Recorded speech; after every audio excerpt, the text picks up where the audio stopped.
എവിടെയാ തോന്നിച്ചത്, എവിടെയാ കണ്ടെത്തുള്ളിയെ, എവിടെയാ പീഡിപ്പിച്ച്, ഈ വാർത്തകൾ വായിക്കാനാണ് ആളുകൾ കൂടുതൽ. നമ്മുടെ രാജ്യത്തിന്റെ സർക്കാരുടെ ഒരു 2 മാസക്കാലത്തെ ശ്രദ്ധ മുഴുവനാക്കുന്ന മേളയിലെ മാധ്യമങ്ങളെല്ലാം അവിടെയായി. അത് കഴിഞ്ഞിട്ട് ഇപ്പൊ തിരുവനന്തപുരത്ത് പൊങ്കാല നടന്നു. ആ പൊങ്കാലയിൽ എത്ര സ്ത്രീകളാണ് പോയിട്ട് പൊങ്കാലയിട്ട്. പക്ഷെ നമ്മുടെ പത്രമാധ്യമങ്ങൾ എടുത്തു നോക്കൂ, നമ്മുടെ ചാനലുകൾ എടുത്തു നോക്കൂ, എവിടെ തിരിഞ്ഞൊന്ന് നോക്കിയാലും തട്ടിപ്പിന്റെയും വെട്ടിപ്പിന്റെയും വഞ്ചനയുടെയും മയക്കുമരുന്നിന്റെയും കൊലപാതകത്തിന്റെയും പീഡനത്തിന്റെയും ആക്ഷേപത്തിന്റെയും അട്ടഹാസത്തിന്റെയും വാർത്തകൾ മാത്രമാണ്. നല്ല വാർത്തകൾ കാണാൻ ഇടമുണ്ടോ നമ്മുടെ പത്രത്തിൽ? നല്ല വാർത്തകൾ അഥവാ നമ്മൾ പ്രാർത്ഥിക്കുന്നത് കൊണ്ട് ദൈവത്തിന് വലിയ നേട്ടമൊന്നുമില്ല. നമ്മൾ പ്രാർത്ഥിക്കാതിരുന്നാൽ ദൈവത്തിനൊരു കോട്ടവും ഇല്ല. പിന്നെ പ്രാർത്ഥന ആർക്ക് പറ്റിയ? ഈ ദൈവം എന്ന് പറയുന്നത് ക്ഷേത്രത്തിനകത്ത് മാത്രം ഇരിക്കുന്ന ഒരാളാണെന്ന് നമ്മുടെ ഭാരതീയ ദർശനങ്ങളൊന്നും പറയുന്നില്ല. ദൈവം ഇരിക്കുന്നൊരിടം ഈ ഭൂമിയിലെ നന്മയുള്ള ഹൃദയങ്ങളാണ്. വൃത്തിയുള്ള ഇടങ്ങളിലൊക്കെ ദൈവം, നന്മയുള്ള ഇടങ്ങളിലൊക്കെ ദൈവം. അതുകൊണ്ട് നമ്മൾ ദൈവത്തെ പ്രാർത്ഥിക്കുമ്പോൾ യഥാർത്ഥത്തിൽ ചെയ്യേണ്ടത് നമ്മുടെ മനസ്സും ഹൃദയവും വൃത്തിയാക്കുകയും അതിൽ നന്മ കൊണ്ട് നിറക്കുകയും ചെയ്യുക എന്നതാണ്. പക്ഷേ ദൗർഭാഗ്യമെന്ന് പറയട്ടെ, നമ്മുടെ ക്ഷേത്രങ്ങളും അമ്പലങ്ങളും എല്ലാം വളർന്നു വരുന്നു, ഭക്തജനങ്ങളുടെ എണ്ണം വർദ്ധിച്ചു വരുന്നതോറും സ്നേഹവും നന്മയും വളരുന്നില്ല. അതൊരു സങ്കടമാണ്. എന്തുകൊണ്ടാണ് വളരാത്തത് എന്നതിനെ കുറിച്ച് നമുക്ക് കൂട്ടമായി ഒന്ന് ചിന്തിക്കാം. അതിനുവേണ്ടിയാണ് ഞാൻ അമ്പലത്തിലൊക്കെ പ്രസംഗിക്കാൻ പോകുന്നത്. എൻ്റെ ഒരു വലിയ സങ്കടം, നമ്മുടെ ഇന്ത്യ രാജ്യത്ത് ഇപ്പോൾ മഹാകുംഭമേളയിൽ എത്ര കോടി മനുഷ്യരാണ് അവിടെ പോയിട്ട് ആ ത്രിവേണി സംഗമത്തിൽ സ്നാനം ചെയ്തത്. എത്ര ദിവസത്തെ യാത്രയാണ്. ആ യാത്രക്കിടയിൽ തിക്കിലും തിരക്കിലും പെട്ടിട്ട് 10-30 ആൾ മരണപ്പെട്ടു പോവുകയും ചെയ്തു. നമ്മുടെ രാജ്യത്തിന്റെ സർക്കാരുടെ ഒരു 2 മാസക്കാലത്തെ ശ്രദ്ധ മുഴുവനാക്കുന്ന മേളയിലെ മാധ്യമങ്ങളെല്ലാം അവിടെയായി. അത് കഴിഞ്ഞിട്ട് ഇപ്പൊ തിരുവനന്തപുരത്ത് പൊങ്കാല നടന്നു. ആ പൊങ്കാലയിൽ എത്ര സ്ത്രീകളാണ് പോയിട്ട് പൊങ്കാലയിട്ട്. ഒരാഴ്ചക്കാലം അതിന്റെ ഒരുക്കമായിരുന്നു അവിടുത്തെ ഗവൺമെന്റിന്റെയും അവിടുത്തെ കോർപ്പറേഷന്റെയും. എത്ര സമയമാണ്, എത്ര കാശാണ് ഇതിനൊക്കെ ചെലവഴിക്കുന്നത്. അതൊക്കെ ചെലവഴിച്ചിട്ട് അതിനെ കൊണ്ട് എന്താണ് ഗുണമുണ്ടാവേണ്ടത്? ആ ഗുണം ഉണ്ടാവുന്നുണ്ടോ എന്ന് പരിശോധിക്കണം. ആ ഗുണം ഉണ്ടാവുന്നില്ലെന്ന് മാത്രമല്ല, അതിനേക്കാൾ തല തിരിഞ്ഞിട്ടാണ് ഉണ്ടാവുന്നത്. ഓപ്പറേഷനൊക്കെ വിജയിക്കുന്നുണ്ട്, പക്ഷേ രോഗി മരിച്ചു പോകുന്നു പറഞ്ഞിട്ടുണ്ട് ഡോക്ടർ. ഞാൻ ചെയ്യുന്ന ഓപ്പറേഷനൊക്കെ വിജയമാണ്, പക്ഷെ രോഗി മരിച്ചു. നോക്കിയാട്ടെ ഈ അമ്പലം എത്ര മനോഹരമാണ്. അതിൻ്റെ ചുറ്റമ്പലം നല്ല ചെത്തുകല്ലുകൊണ്ട്, അല്ലേ, വെട്ടുകല്ലുകൾ മിനുക്കിയെടുത്തിരിക്കുന്ന ചുറ്റമ്പലം. ലോകത്തിലെ ഏറ്റവും പ്രശസ്തനായ ലാറി ബെക്കർ കേട്ടിട്ടുണ്ടോ? മനോഹരമായ നിർമ്മാണ പ്രവർത്തനങ്ങൾ നടത്തുന്നതിൽ പ്രഗത്ഭനാണ് അദ്ദേഹം. അദ്ദേഹം പുസ്തകമൊക്കെ പ്രസിദ്ധീകരിച്ചതിന് ശേഷം കേരളത്തിൽ വന്നിട്ട് ഇവിടുത്തെ വെട്ടുകല്ല് കണ്ടിട്ട് പറഞ്ഞു, ഞാൻ ഇന്നോളം കണ്ടിട്ടുള്ളതിൽ ലോകത്തെ ഏറ്റവും സുന്ദരമായ ഗൃഹനിർമ്മാണ വസ്തു ഈ മലബാറിലെ വെട്ടുകല്ലാണ്. ഇത്രയും സുന്ദരമായ ഒരു സാധനം ഞാൻ ലോകത്ത് ഇതുവരെ കണ്ടിട്ടില്ല. എന്നിട്ട് അദ്ദേഹം പത്രസമ്മേളനം വിളിച്ചിട്ട് പറഞ്ഞപ്പോൾ ഒരു കാര്യം കൂടി കൂട്ടിച്ചേർത്തു. എന്റെ സങ്കടം എന്താന്ന് പറഞ്ഞാൽ, ഇത്രയും വൃത്തിയുള്ള ഒരു സാധനത്തിനെയാണ് ഈ മലയാളികൾ വൃത്തികെട്ട സിമന്റ് തേച്ച് പിടിപ്പിക്കുക എന്നത്. ഇത്രയും സുന്ദരമായ ഒരു സാധനത്തിനെ സിമന്റ് തേച്ചിട്ട് വൃത്തികേടാക്കി കളയുന്നല്ലോ എന്നുള്ള സങ്കടമാണെന്ന് അദ്ദേഹം പറഞ്ഞു.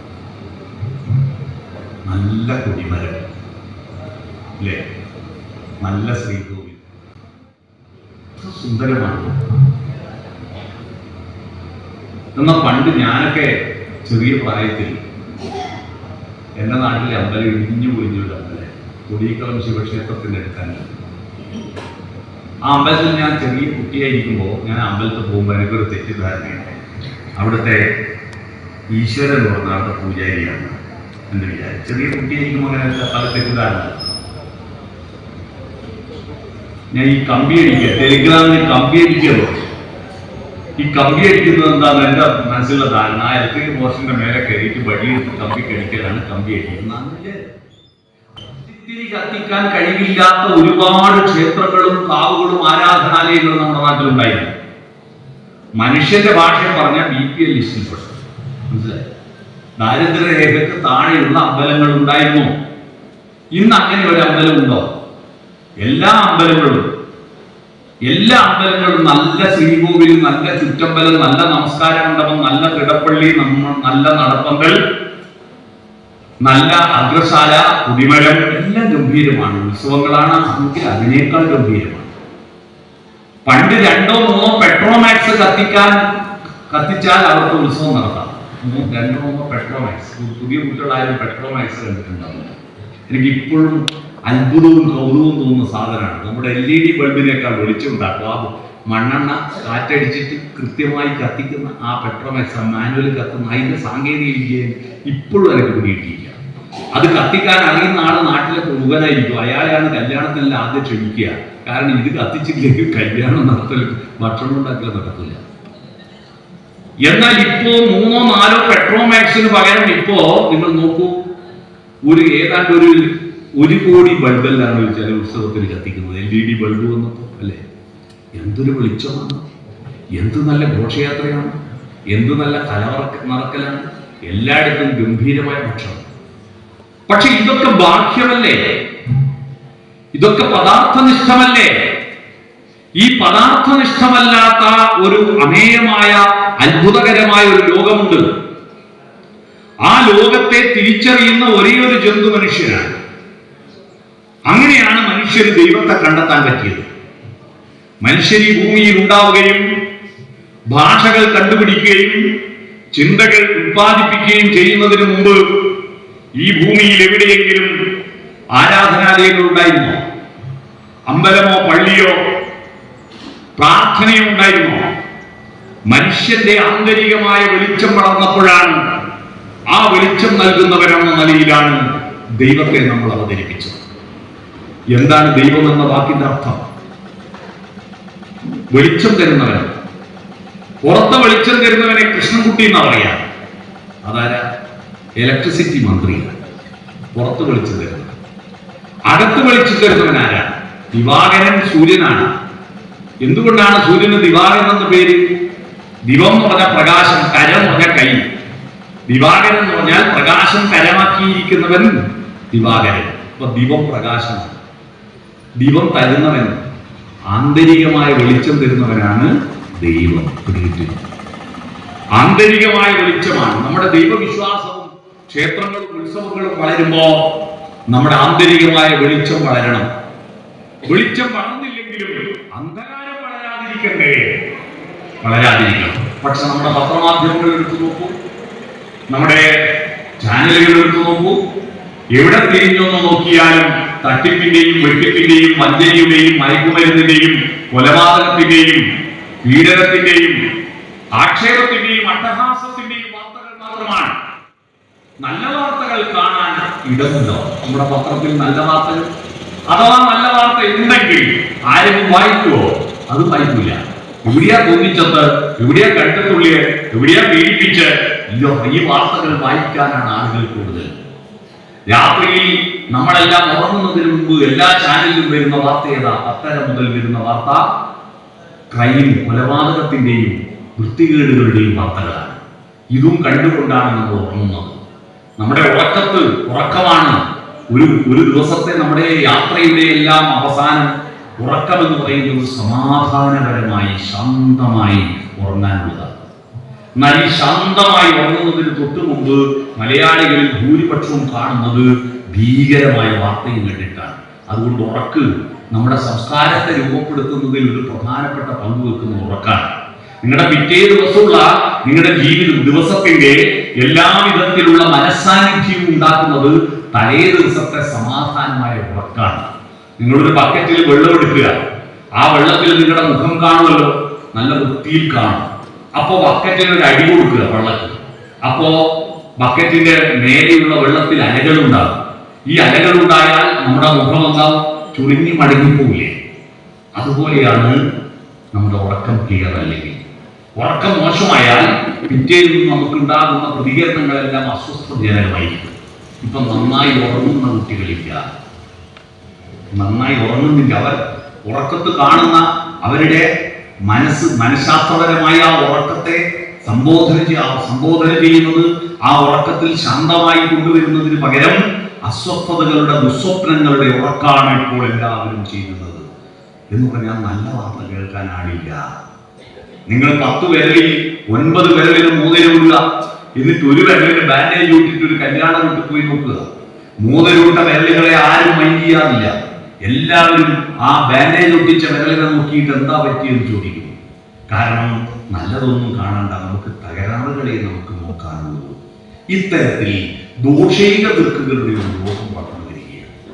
അങ്ങനെ ദോഷൈക ദൃക്കുകൾ വളർന്നു വരുമ്പോ അതിനെ ഗുണൈക ദൃക്ക്, ഈ ഭൂമി മൊത്തത്തിൽ ഗുണമാണെന്ന് ബോധ്യപ്പെടാൻ ഭക്തജനങ്ങൾക്ക് കഴിയുന്നു. എല്ലാ മനുഷ്യരിലും 99.9% ഗുണത്തിന്റെ കൂട്ടമാണ് ഓരോ മനുഷ്യൻ. പക്ഷേ ഒരു ചെറിയ 0.0001% തകരാറ് മാത്രമേ ഓരോ മനുഷ്യനുള്ളൂ. പക്ഷെ ആ തകരാറിലാണ് നമ്മൾ ഫോക്കസ് ചെയ്യുന്നത്. നന്മയിലേക്ക് നമ്മൾ ഫോക്കസ് ചെയ്യുന്നില്ല. എന്തുകൊണ്ടാണ്? വെളിച്ചമുള്ളിലുള്ളവന് വിളക്കു കൈവശമുള്ളവനെന്നും വിശ്വം ദീപമയമാണ്. തന്റെ ഉള്ളിൽ വെളിച്ചമുണ്ടെങ്കിൽ ചുറ്റുവട്ടം കാണുന്നതെല്ലാം വെളിച്ചമായിരിക്കും. എന്നാൽ തന്റെ ഉള്ളിൽ അന്ധകാരമാണ്. ആരാന്റെ തകരാറുകൾ കാണാൻ വേണ്ടിയിട്ടുള്ള ടോർച്ച് വന്നതോടുകൂടി നമ്മുടെ ജനാധിപത്യത്തിന്റെ പ്രകാശം നഷ്ടപ്പെട്ടു പോയി. ജനാധിപത്യത്തിന്റെ പ്രകാശം ഏതാണെന്ന് അറിയുമോ? നമ്മുടെ സ്കൂളിലെ കുട്ടികൾ പണ്ട് കടങ്കഥ പറഞ്ഞിരുന്നു. ആ കടങ്കഥയിൽ ജനാധിപത്യത്തിന്റെ പ്രകാശത്തെ പലറ്റി പറഞ്ഞിട്ടുണ്ട്. അതിങ്ങനെയാണ്: കെട്ടുപോയാൽ ആളി കത്തും, ആളി കത്തുമ്പോൾ കെട്ടുപോകും. എന്താണത്? കെട്ടുപോയാൽ ആളി കത്തും, ആളി കത്തുമ്പോൾ കെട്ടുപോകും. എന്താ അത്? ഓലച്ചൂട്ടാണ്. ഓലച്ചൂട്ടില്ലേ? ഓലച്ചൂട്ടിന്റെ കെട്ടങ്ങ് പോയാലാണ് ആളി കത്തുക. ആളി കത്തുമ്പോൾ അതിന്റെ ഇപ്പുറത്തെ കെട്ടങ്ങ് പോകില്ലേ? കെട്ടല്ലേ ഓലച്ചൂട്ട്. ഈ ഓലച്ചൂട്ടിന്റെ ടോർച്ചിന്റെയും പ്രത്യേകത അറിയാം നിങ്ങൾക്ക്? ടോർച്ച് ഏകാധിപത്യത്തിന്റെ ഏകപക്ഷീയതയുടെ പ്രകാശമാണ്. ഓലച്ചൂട്ട് പരസ്പര ബഹുമാനത്തിന്റെ പ്രകാശമാണ്. ഇപ്പൊ ഓലച്ചൂട്ട് ആരും ഉപയോഗിക്കില്ല. ഞാൻ ടോർച്ച് അടിക്കുമ്പോൾ എന്നെ ഞാൻ കാണിക്കുന്നില്ല, നിന്റെ മുഖം മാത്രം എനിക്ക് കണ്ടാൽ മതി. അതാണ് നിന്റെ ഗുണവും ദോഷവും നോക്കൽ മാത്രമാണ് എന്റെ വഴി. എന്നെ കുഞ്ഞുണ്ണി മാഷ് കവിതയിൽ പെണ്ണ് കാണാൻ പോകുമ്പോൾ കണ്ണട മാത്രം പോരാ, കണ്ണാടി കൂടി കയ്യിൽ വേണമെന്ന്. പെണ്ണിന്റെ ഗുണവും ദോഷവും മാത്രം നോക്കിയാൽ പോരാ, അവനവന്റെ മോന്തയെ കൂടി കാണണമെന്നാണ് കുഞ്ഞുണ്ണി മാഷ് പറഞ്ഞതിന്റെ അർത്ഥം. എന്നെ ഞാൻ എക്സ്പോസ് ചെയ്യുന്നില്ല, നിന്നെ മാത്രം, നിന്നെ അറിഞ്ഞാൽ മതി. എന്നാ ഓലച്ചൂട്ട് കണ്ടിട്ടുണ്ടോ? ആരെയും വഴി കണ്ട ഇത് നല്ലോണം വീശി കത്തിക്കുമ്പോ എന്നെ അവനും കാണാം, അവനെ എനിക്കും കാണാം, രണ്ടുപേർക്കും കാണാം. ആ ഓലച്ചൂട്ടിന്റെ പ്രത്യേകത അതിനെ കൂട്ടി നിർത്തുന്നു. അതിന്റെ കണ്ണി അതാണ് ഒരുമിച്ച് നിർത്തുന്ന ലീഡർഷിപ്പ്. ആ ലീഡർഷിപ്പ് മറ്റൊന്നുണ്ട്, അത് ഒന്നിച്ചു നിന്ന് കത്തുകയും ചെയ്യും. ആഹ്വാനം ചെയ്തിട്ട് ലീഡർ എന്ന് നോക്കല്ല, കൂടെ നിന്ന് കത്തും. അതാണ് ലീഡർ. അത്തരത്തിൽ മനുഷ്യന് നല്ല മാതൃകയായിരിക്കുന്ന ഒരു സാധനമാണ് ഓലച്ചൂട്ട്. പക്ഷെ ഓലച്ചൂട്ട് ഇപ്പൊ പോയി ടോർച്ച് ലൈറ്റ് വന്നപ്പോ I am okay, you are not okay. ഞാൻ മാത്രം ശരി, നീ ഒന്നും ശരിയല്ല. ഓലച്ചൂട്ടിന്റെ പ്രത്യേകത I am okay, you are okay. ഞാനും കുഴപ്പമില്ല, നീയും കുഴപ്പമില്ല, എല്ലാവരും നല്ലതാ. ഈ ഒരു മനോഭാവമാണ്. ഈ മനോഭാവം മാറി മാറി മാറി വന്നിട്ട് ഞാൻ മാത്രം ശരി, നീ ഒന്നും ശരിയല്ല എന്ന അവസ്ഥയിലേക്ക് പോവുകയാണ്. ഇത് മനസ്സിലാക്കിയിട്ട് നമ്മുടെ ഭക്തജനങ്ങൾ നമ്മുടെ ഭക്തിയുടെ 3 അടിത്തറകൾ അവർ വികസിപ്പിക്കാൻ കഴിയും. അടിത്തറയില്ലെങ്കിൽ കാര്യമുള്ളൂ. ഒരു അമ്പല കമ്മിറ്റിയുടെ യോഗം ചേരുകയാണ്. യോഗത്തിൽ തർക്കമാണ്. അസ്ഥിവാരം അത് പുതിയ ശ്രീകോവിൽ പുതുക്കി പണിയുമ്പോൾ അസ്ഥിവാരം കരിങ്കല്ല് കൊണ്ട് വേണോ, അല്ല ചെങ്കല്ല് വേണോ, അല്ല പണ്ടത്തെ കാട്ടുകല്ല് ഉരുളക്കല്ല് വേണോ? ഇതാണ് തർക്കം. അവസാനം കമ്മിറ്റി പ്രസിഡന്റ് ഫൈനലായി തീരുമാനം പറഞ്ഞു, ഇതിന്റെ പേരിൽ അധിക നേരം സമയം കളയാനും പണം ചെലവഴിക്കാനും എന്നത് വെറുതെയാണ്. കാരണം ഈ അസ്ഥിവാരം നമ്മൾ കുയ്യാട്ടാന്ന് പറയുന്നത്, ഈ കുയ്യാട്ടം ഒരാളും കാണാൻ പോകുന്നില്ല. തറ കാണും, ചുമര് കാണും, മേൽക്കൂര കാണും, അല്ലേ? അതുകൊണ്ട് നമുക്ക് നല്ല തറ കെട്ടാം, നല്ല ചോര് വെക്കാം, നല്ല മേൽക്കൂര വെക്കാം. അസ്ഥിവാരം പേരിന് മതി. അസ്ഥിവാരം പേരിന് മതി എന്ന് ആരും കാണില്ലല്ലോ. അപ്പോൾ കമ്മിറ്റിക്കാരത് അംഗീകരിച്ചു. പേരിന് അസ്ഥിവാരം ഉണ്ടാക്കി, നല്ല തറ കെട്ടി, നല്ല ചുമര് വെച്ച്, നല്ല മേൽക്കൂരി ഉണ്ടാക്കി, ചെമ്പടിച്ച്. അടുത്ത മഴയത്ത് അസ്ഥിവാരം ഇല്ലാത്തതുകൊണ്ട് ശ്രീയോ വിരുന്ന് പോയി എന്നതുപോലെ നമ്മുടെ ഭക്തിയുടെ എല്ലാം ഗംഭീരമാണിപ്പോ. നല്ല പൂജയാണ്, നല്ല പ്രദക്ഷിണമാണ്, നല്ല ചുറ്റമ്പലമാണ്, നല്ല ഹോമമാണ്, നല്ല പ്രാർത്ഥനയാണ്, നല്ല പാട്ടുകളാണ്, എല്ലാം ഗംഭീരമാണ്. പക്ഷേ ഇതിന് അസ്ഥിവാരമില്ല. അതാ പ്രശ്നം. എന്താണ് ഈ അസ്ഥിവാരം? ഭക്തിയുടെ അസ്ഥിവാരം എന്തെന്ന് തിരിച്ചറിയാത്ത ഒരു പ്രശ്നമാണ് നമ്മളിപ്പോൾ നേരിടുന്നത്. 3 അസ്ഥിവാരങ്ങളുണ്ട് ഭക്തിക്ക്. അതിലൊന്ന് ദാർശനികതയാണ്, ദാർശനികത. 2 നന്മയാണ്, നന്മ. 3 സർഗാത്മകത, ആർദ്രതയാണ്. ഈ 3 അസ്ഥിവാരത്തിലാണ് ഭാരതത്തിലെ ദൈവവിശ്വാസത്തെ വളർത്തിയെടുത്തത്. ഇവിടെ പ്രാർത്ഥിക്കുന്ന ശിവൻ, ഈ ശിവൻ എന്ന സങ്കല്പത്തിൽ, മഹാദേവന്റെ സങ്കല്പത്തിൽ ഈ 3 അടിത്തറയിൽ നിങ്ങൾക്ക് കാണാൻ കഴിയും. ഈ 3 അടിത്തറയിൽ നിങ്ങൾക്ക് കാണാൻ പറ്റും. എന്താണ് ദർശനം? ദാർശനികത. ദർശനം വേണ്ടേ? ഫിലോസഫി എന്നതിന് മലയാളത്തിൽ പറയുന്ന വാക്കാണ് ദർശനം. ശബരിമലയിൽ പോകുമ്പോ സ്വാമിമാർ പാടുന്നൊരു പാട്ടുണ്ടല്ലോ, ഉച്ചിയിലിരുമൂടി കെട്ടുമായി വരുന്നു ഞാൻ, അച്ഛൻ കോവിലയ്യപ്പ രക്ഷയേകൂ, സത്യമാം 18 തൃപ്പടിയേറുമ്പോൾ ദർശനം നൽകണേ തമ്പൂരാനേ. എന്ത് ദർശനം? യോഗവട്ടാസനസ്ഥനായിരിക്കുന്ന ധർമ്മശാസ്താവിന്റെ വിഗ്രഹം എന്റെ കണ്ണുകൊണ്ട് കാണാൻ കഴിയണമേ എന്നാണോ? അല്ല, അതല്ല ലക്ഷ്യം. അതല്ല ലക്ഷ്യം. ആ വിഗ്രഹം കണ്ണുകൊണ്ട് കാണൽ മാത്രമല്ല തീർത്ഥാടനത്തിന്റെ ലക്ഷ്യം. അവിടെ എത്തുന്നതിന് മുമ്പ് ആ വിഗ്രഹത്തിന് മേലെ, അതുക്കും മേലെ എന്നൊരു പ്രയോഗമില്ല, അതുക്കും മേലെ ഒരു ദർശനമുണ്ട്. ആ ദർശനം 3 മാസം മുമ്പ് മരണപ്പെട്ടു പോയ നമ്മുടെ പ്രിയപ്പെട്ട ഭാവഗായകൻ പി ജയചന്ദ്രൻ പാടിയ ഒരു മനോഹരമായ സ്വാമി അയ്യപ്പന്റെ പാട്ടാണ്. മലബാറിലെല്ലാം, കേരളത്തിൽ അങ്ങോളം ഇങ്ങോളം ഈ അയ്യപ്പന്റെ ഭക്തിക്ക് ഇത്രയും പ്രചാരമുണ്ടാക്കിയത്. ആ പാട്ട് സ്വാമി അയ്യപ്പൻ എന്ന സിനിമയ്ക്ക് വേണ്ടി പാടിയ പാട്ടാണ്. ആ പാട്ടിന്റെ പ്രത്യേകത അറിയാമോ? ആ പാട്ടിന്റെ പ്രത്യേകത, ആ പാട്ടിൽ മലക്ക് പോകാൻ പറ്റാത്തവർക്കും ഈ പാട്ട് കേട്ട് കഴിയുമ്പോൾ മലക്ക് പോയതിന്റെ അനുഭൂതി പ്രദാനം ചെയ്യുന്നതാണ് ആ പാട്ട്. എന്ന് പറഞ്ഞാൽ ശബരിമലയിൽ പോകുന്നതിന്റെ ഉടുപ്പ് മാറ്റി മാലയിടുന്നത് മുതൽ ഭഗവാനെ തൊഴുകുന്നത് വരെയുള്ള, വേട്ട തൊഴുകുന്നതുണ്ട്, അഴുതയിൽ നിന്ന് കല്ല് പെറുക്കുന്നതുണ്ട്, കല്ലിടാൻ മുണ്ടിലിട്ട് വണങ്ങുന്നുണ്ട്, പമ്പയിൽ വിരിവെക്കുന്നുണ്ട്, അല്ലേ? ഇങ്ങനെ എല്ലാ ഘട്ടങ്ങളിലും ഉള്ള കാര്യം ഒരു തീർത്ഥാടന യാത്രയാണ് ആ പാട്ട്.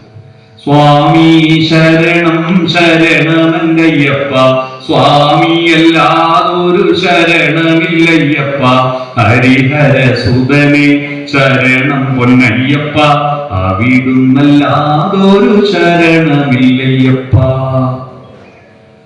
ഹരിശ്രീലൻ മുത്തുകൾ വിരൽപ്പൂവിൽ വിടർത്തിയ ഗുരുവിന്റെ ശ്രീപദങ്ങൾ വണങ്ങി, ശിരസിൽ ഇരുമുടിക്കെട്ടുകളും താങ്ങി, 18 പടി കേറി ഭഗവാനെ തൊടുന്നതിന് മുമ്പ് അവിടെ ഒരു ദർശനം എഴുതി വെച്ചിട്ടുണ്ട്. ഉപനിഷത്തിൽ ഉദ്ധാരകാരുണി ശ്വേതകേതു സംവാദത്തിൽ ഉയർന്നു വന്ന ദർശനം, ആ ദർശനമാണ് തത്വമസി. കണ്ടിട്ടുണ്ടോ? എന്താണ് അത്? നീ തന്നെയാണ്. ഇത്രയും നല്ലൊരു മോട്ടിവേഷൻ ലോകത്ത് ഒരു പ്രവാചകന്മാർക്കും പറയാൻ പറ്റില്ല. നീ അന്വേഷിക്കുന്ന ദൈവം നിന്റെ ഉള്ളിൽ തന്നെയുണ്ട്. നീ തന്നെ ദൈവമാണ്. മനസ്സിനുള്ളിൽ ദൈവമിരുന്നാൽ മനുഷ്യനും ദൈവവും ഒന്ന്. ശബരിമലയുടെ പ്രത്യേകത അതാണ്. അദ്വൈത ദർശനത്തിന് ഇത്രയും മനോഹരമായ വ്യാഖ്യാനം മറ്റൊരു ദൈവത്തിനുമില്ല. തലേ ദിവസം വരെ വെള്ളടിച്ച് തെരഞ്ഞ് പാഹ ബഹളമാക്കിയ ആളായിരിക്കും. പിറ്റേന്ന് രാവിലെ അമ്പലത്തിൽ പോയി കുളിച്ച് ഗുരുസ്വാമിയുടെ കയ്യിൽ നിന്ന് മാല വാങ്ങി കഴുത്തിലിട്ട് കറുപ്പ് വസനം അണിഞ്ഞാൽ പിന്നെ എന്തായാ വിളിക്കുന്ന സ്വാമി അല്ലെ അയ്യപ്പൻ അല്ലേ? സ്വാമി അയ്യപ്പൻ. സ്വാമിയും അയ്യപ്പനും രണ്ടും. സ്വാമി തന്നെ അയ്യപ്പൻ, അയ്യപ്പൻ തന്നെ സ്വാമി, രണ്ടില്ല. ഞാനും നീയും ഒന്ന് തന്നെ. അത് നീ തന്നെയാണ്. തത്വമസി തത്, അത് ത്വം നീ, അസി ആകുന്നു, തത്വമസി അത് നീ തന്നെയാണ്. നീ തേടി വരുന്ന ആ സത്യമുണ്ടല്ലോ, ആ ദൈവമുണ്ടല്ലോ, അത് നീ തന്നെയാണ്. അതാണ് തത്വമസി എന്ന ദർശനം. ഈ ദർശനമാണ് നമ്മുടെ ഭാരതത്തെ അടിമ കിടത്തിയ ഭാരത പൗരൻ ഉണരാൻ പുതിയൊരു പുരുഷാർത്ഥത്തിൽ നിന്ന് അമൃത് നിവേദിക്കാൻ. പത്മതീർത്ഥമേ ഉണരൂ, മാനസ പത്മതീർത്ഥമേ ഉണരൂ. അഗ്നിരഥത്തിരുതിക്കുമുഷസ്സിൻ അർഘ്യം നൽകൂ, ഗന്ധർവസ്വര ഗംഗയൊഴുകൂ, ഗായത്രികൾ പാടൂ. ഓം സത് സവിതുർവരേണ്യം ഭർഗോ ദേവസ്യ ധീമഹി ധിയോ യോ ന പ്രചോദയാത്. ഇതാണ് ഭാരതത്തിലെ ആദ്യത്തെ പ്രാർത്ഥന. ഓം നമഃശിവായ, ഓം നാരായണ എന്നുള്ള മന്ത്രങ്ങളൊക്കെ പിന്നെ വന്നതാ. വേദങ്ങളുടെ മൂലമന്ത്രം സൂര്യഗായത്രിയാണ്. സൂര്യഗായത്രിയുടെ പ്രത്യേകത അറിയുമോ? സൂര്യഗായത്രിയുടെ പ്രത്യേകത ദൈവങ്ങളുടെ പ്രാർത്ഥനയാണ്. മനസ്സിലായി? ദൈവങ്ങൾ പ്രാർത്ഥിച്ചതാര്? ദേവന്മാർ പ്രാർത്ഥിക്കുന്നത് അല്ലേ? അളകഗംഗയിൽ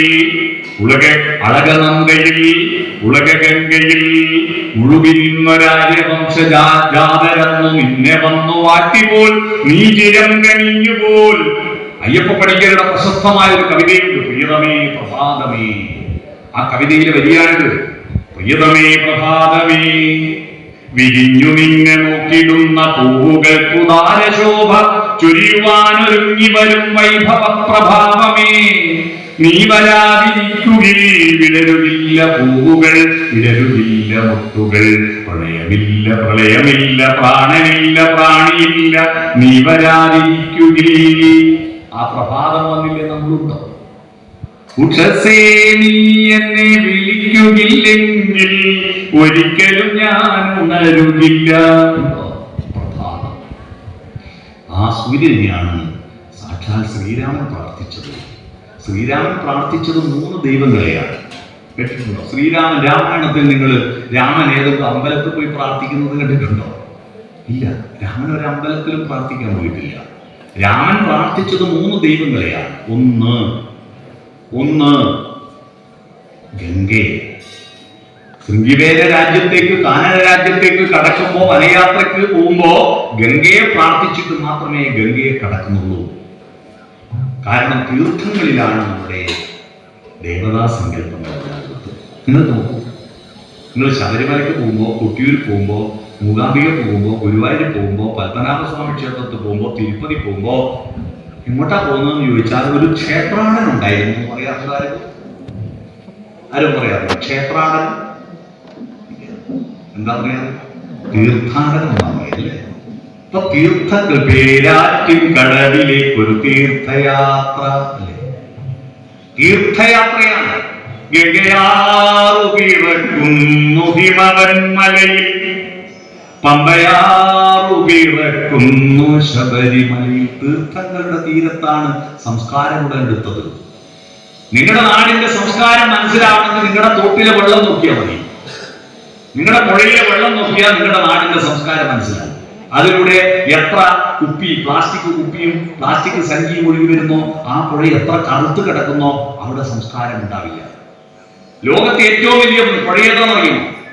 ലോകത്തെ ഏറ്റവും വലിയ നദി നൈൽ നദിയാണ്. ആ നൈൽ നദിയുടെ പ്രത്യേകത അറിയുമോ? നൈൽ നദിയുടെ പ്രത്യേകത, നൈൽ നദിയിൽ വീടിട്ട് കുടിക്കാൻ വെള്ളം. വീടിട്ട് കുടിക്കാൻ അറിയാം. കൈ ഇങ്ങനെ കുത്തിയിട്ട് നേരെ വീടിട്ട് കുടിക്കുക. പണ്ടെല്ലാം നമ്മൾ ബക്കറ്റും പതെല്ലാം വരുന്നതിന് മുമ്പ് തോട്ടിൽ ഞങ്ങൾ പശുവിനെല്ലാം കൊണ്ടുപോകുമ്പോൾ ഒരുപാട് പശുക്കളുണ്ട്. ആലപ്പറമ്പിലെ തോട്ടിൽ താഴെ തലക്ക് പശുവിന് വെള്ളം കുടിക്കാൻ പടക്ക് മേലെ നമ്മൾ കൈ കുത്തിയിട്ട് ഈ വൈശാലി സിനിമയിൽ ഋഷ്യസിംഗനും മാനം കൂടി വെള്ളം കുടിക്കുന്ന രംഗം കണ്ടിട്ട് അതുപോലെ നീണ്ടിട്ട് കുടി. നൈൽ നദിയുടെ ഇപ്പോഴും നൈൽ നദിയുടെ പ്രത്യേകത അവിടെ ഈക്കോളി ബാക്ടീരിയ ഇല്ലാത്ത ഒരേ ഒരു പുഴയാണ്, ഏറ്റവും വലിയ പുഴ. അവിടുത്തെ നാട്ടുകാർ ഒരു കടലാസ് കഷ്ണം ആരെങ്കിലും എടുത്ത് തോട്ടിലോ പുഴയിലോ അപ്പ കിട്ടുവഴി. നമ്മുടെ എല്ലാ അഴുക്കുചാലുകളും കൊണ്ട കായലോട്ടും മമ്പറ ടൗണിലുള്ള അഴുക്കുചാലുകളെല്ലാം വീട്ടിലാവുന്ന പുഴയിലേക്ക് അല്ലേ? അഴുക്കുചാലുകൾ ഒഴുക്കാനാണ് ഈ പുഴയെന്ന് നിങ്ങളെ ആരാ പഠിപ്പിച്ചത്? ഹേ മനുഷ്യ, ഗംഗേജ യമുനേ ജൈവ ഗോദാവരി സരസ്വതി നർമ്മദേ സിന്ധു കാവേരി ജലേസ്മിൻ സന്നിധിം ഗുരു എന്ന് പറഞ്ഞിട്ട് വെള്ളം പാത്രത്തിലെടുത്ത് പ്രാർത്ഥിച്ചിട്ട് അങ്ങോട്ട് തന്നെ ഒഴിച്ചതിന് ശേഷം മാത്രമേ തലയിൽ മുക്കി ഒഴിക്കാവൂ എന്ന് പറയുന്ന സംസ്കാരത്തിന്റെ പാരമ്പര്യമുള്ള നമ്മുടെ രാജ്യത്താണ് ഏറ്റവും കൂടുതൽ അഴുക്കുചാലുകളാക്കി പുഴയെ മാറ്റിയിട്ടുള്ളത് അല്ലേ? പുഴയെ നോക്കിയാൽ ഒരു നാടിന്റെ സംസ്കാരം മനസ്സിലാവും. യൂഫ്രട്ടീസ് ടൈഗ്രീസ് നദികളുടെ മധ്യത്തിലാണ് മെസൊപ്പൊട്ടേമിയൻ സംസ്കാരം ഉടലെടുത്തത്. നൈൽ നദിയുടെ തീരത്താണ് ഈജിപ്ഷ്യൻ സംസ്കാരം ഉടലെടുത്തത്. സിന്ധു നദിയുടെ തീരത്താണ് നമ്മുടെ ഭാരത സംസ്കാരം ഉടലെടുത്തത്. സിന്ധു എന്ന വാക്കിന് പേർഷ്യൻ സഞ്ചാരിയായ അൽ-ബറൂനിക്ക് സിന്ധു എന്ന വാക്ക് പറയാൻ കഴിയില്ല. കാരണം അവരുടെ ഭാഷയിൽ സാന്നുള്ള ഉച്ചാരണമില്ല. സാ എന്നുള്ളത് ഹാന്ന ഉച്ചരിക്കുക. അങ്ങനെ സിന്ധുക്കൾ എന്ന് വിളിച്ചതിന് പറയുന്നതിന് പകരം അദ്ദേഹം വിളിച്ചത് ആ ഹിന്ദുക്കൾ എന്ന്. മനസ്സിലായോ? നമ്മളെ മതത്തിന് പേരിട്ടത് അൽ-ബറൂനിയ. സിന്ധുവിന്റെ തീരത്ത് താമസിക്കുന്നവർ സിന്ധുക്കൾ, അതാണ് ഹിന്ദുക്കളായത്. സിന്ധുവിനെ ഇംഗ്ലീഷുകാർ വിളിച്ചത് ഇൻഡസ് എന്നാണ്. Indus Valley civilisation. ഇൻഡസ് എന്ന വാക്കിൽ നിന്നാണ് ഇന്ത്യ എന്ന വാക്കുണ്ടായത്. മനസ്സിലായോ? ആ പുഴയുടെ തീരത്തിന്റെ പാരമ്പര്യമാണ് നമുക്കുള്ളത്. നമ്മുടെ ടൗണുകൾ നോക്കൂ, 44 പുഴകളാണ് കേരളത്തിലുള്ളത്, കടലിൽ വന്ന് ചേരുന്നത്. അതിൽ 44 പുഴയും അറബിക്കടലിൽ ചേരുന്നതല്ല. 2 പുഴകൾ ബംഗാൾ ഉൾക്കടലിലേക്ക് അങ്ങോട്ട് ഒഴുകുന്നതാണ്. ഭവാനിയും കബനിയും അങ്ങോട്ട് ഒഴുകും. 3 പുഴകൾ, പാമ്പാവ്, 3 പുഴകൾ അങ്ങോട്ട് ഒഴുകുന്നതാണ്. ബാക്കി 41 പുഴകൾ. ഈ 41 പുഴകളിൽ നിന്ന് ശ്രദ്ധിച്ചോ, കാസർഗോഡ് മുതൽ തിരുവനന്തപുരത്ത് എത്തുന്നതുവരെ പ്രധാനപ്പെട്ട റെയിൽവേ സ്റ്റേഷനുകളും പ്രധാനപ്പെട്ട ബസ് ടെർമിനലുകളുള്ളത് 41 എന്താ പറയുക? ഒരു പുഴയിൽ മറ്റൊരു പുഴയുടെ നടുക്കാണ് ഒരു പ്രധാനപ്പെട്ട ടൗൺ ഉണ്ടായത്. പുഴയെ കേന്ദ്രീകരിച്ച സംസ്കാരം ഉണ്ടായത്. പുഴയെ കേന്ദ്രീകരിച്ച് നമ്മൾ നോക്കൂ, പെരുമ്പപ്പുഴ പയ്യന്നൂർ ടൗൺ, കുപ്പംപുഴ പിന്നെ തളിപ്പറമ്പ് ടൗൺ, വളവട്ടണ പുഴ കണ്ണൂർ ടൗൺ, അഞ്ചരക്കണ്ടി പുഴ തലശ്ശേരി ടൗൺ. നോക്കൂ, പ്രധാനപ്പെട്ട ടൗൺ അല്ലേ? പയ്യന്നൂര്, തളിപ്പറമ്പ്, കണ്ണൂര്, തലശ്ശേരി, 4 പുഴ. ഈ 4 പ്രധാനപ്പെട്ട പുഴകളുടെ തീരത്താണ് 4 പട്ടണങ്ങൾ. മാഹിപ്പുഴ മാഹി ടൗൺ, മൂരാടുപുഴ വടകര ടൗൺ, കോരപ്പുഴ കൊയിലാണ്ടി ടൗൺ, കല്ലായിപ്പുഴ കോഴിക്കോട് ടൗൺ. പിന്നെ അതിന്റെ അപ്പുറത്തൊരു പുഴയുണ്ട്, ആ പുഴ കടലുണ്ടിപ്പുഴ ഫറോക്ക് ടൗൺ. പുഴയെ കേന്ദ്രീകരിച്ച പുഴയില്ലാതെ സംസ്കാരമില്ല. ആ പുഴ നമ്മുടെ ജീവിതം തന്നെയാണെന്ന് തിരിച്ചറിവുണ്ടാകും. നമ്മുടെ ജീവിതം പുഴയെ പോലെ ഒഴുകുന്നു. എന്തിനാ പുഴ? പുഴയുടെ ദൗത്യം കടലിൽ ചെന്ന് ചേരുന്നത് മാത്രമല്ല, കടലിൽ എത്തിക്കഴിഞ്ഞാൽ പുഴ വെറും ഉപ്പാണ്. പിന്നെ ഒരു പേഴ്സണാലിറ്റി, ഒരു ഐഡന്റിറ്റിയും ഇല്ല. പുഴയിൽ എത്തുന്നത് വരെ പുഴയുടെ തീരത്തെ സുന്ദരമാക്കുക എന്നതാണ് പുഴയുടെ ദൗത്യം. എനിക്ക് നിങ്ങളോട് പറയാനുള്ളത്, നിങ്ങൾ പലരും എന്താ അങ്ങനെ എന്റെ വല്യമ്മ എന്തെന്നാ അവനെ അങ്ങനെ വിളിക്കുമ്പോ അത്രയും ഇതുപോലത്തെ വിട്ടിട്ട് പറയില്ല. അങ്ങനെ വിളിക്കുമ്പോ പോവാനാ പിന്നെ എനിക്ക് വരണോ? പോവാനാണെങ്കിൽ ജഗതി ശ്രീകുമാരന്റെ ഒരു സിനിമയിൽ ഒരു നല്ല ഹാസ്യവും എന്താ പറയുക, എന്തിനാ കുഞ്ഞത് നിവരാൻ വേണ്ടി കുഞ്ഞാണ്. എന്തിനാ കുഞ്ഞത് നിവരാൻ വേണ്ടി കുഞ്ഞതാണ്. അതുപോലെ എന്തിനാ ജനിച്ചത്? മരിക്കാൻ വേണ്ടിയാണ്. മരിക്കാൻ വേണ്ടിയല്ല ജനിച്ചത്. മരിക്കുന്നത് അതതിന്റെ പണി എടുക്കട്ടെ, അതപ്പോ ചെയ്യട്ടെ, അത് നമ്മളെ പണിയല്ല. മരിക്കുന്നത് വരെ നമ്മുടെ ജോലി ചെയ്യണ്ടേ? ഒരു കല്ലോലിനി എന്ന് പറഞ്ഞ പുഴയാണ്. പുഴയുടെ പ്രധാനപ്പെട്ട ദൗത്യം കടലിൽ ചെന്ന് ചേരലല്ല. ജയദേവ പാടിയ മറ്റൊരു പാട്ടുണ്ട്, കല്ലോലിനി